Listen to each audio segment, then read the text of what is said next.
La vitesse de la lumière a été mesurée bien avant le 19e siècle, mais personne ne connaît vraiment la nature de la lumière. Or, en Angleterre, un homme que nous avons déjà rencontré a sa petite idée sur la question.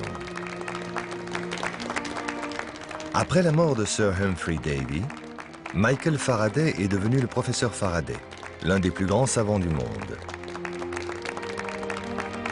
Sa théorie, selon laquelle l'électricité et le magnétisme sont deux aspects d'un même phénomène qu'il nomme électromagnétisme, n'est pas encore pleinement acceptée par le milieu scientifique.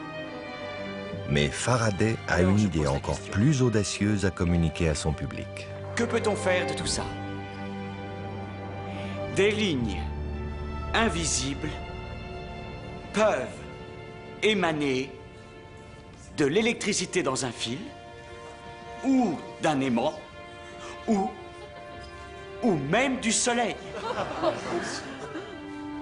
Car je suis persuadé d'une chose. Cette lumière elle-même est juste une forme de ce phénomène de lignes oscillantes d'électromagnétisme.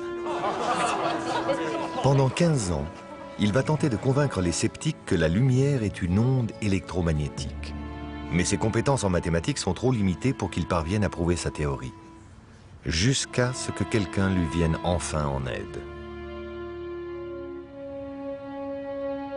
Le professeur James Clerk Maxwell croit en cette intuition clairvoyante et il dispose de la connaissance mathématique nécessaire pour la démontrer.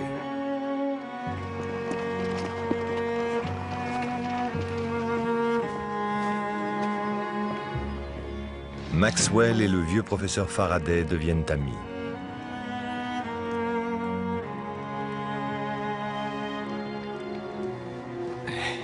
James.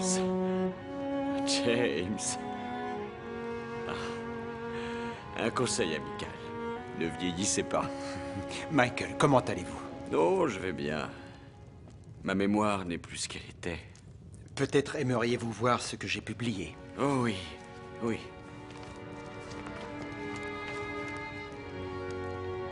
Splendide.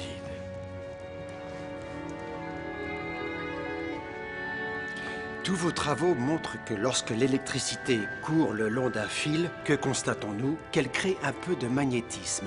Mais cette charge magnétique, en se déplaçant, crée aussi un peu d'électricité. D'électricité, oui. L'électricité et le magnétisme s'entremêlent comme une tresse sans fin et sont continuellement en mouvement. C'est merveilleux. C'est merveilleux. Michael, il y a quelque chose de crucial dans les calculs. Cette électricité produisant du magnétisme, le magnétisme produisant de l'électricité, tout ça ne peut arriver qu'à une vitesse particulière, en fait. Les équations sont très claires. On tombe sur le même nombre.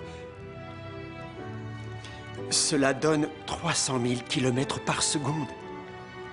Je ne suis pas sûr que c'est... La vitesse de la lumière. C'est la vitesse de la lumière. Et vous aviez raison sur toute la ligne. La lumière est une onde électromagnétique.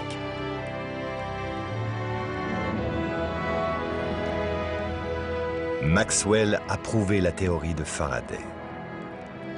L'électricité et le magnétisme sont deux aspects d'une unité plus vaste.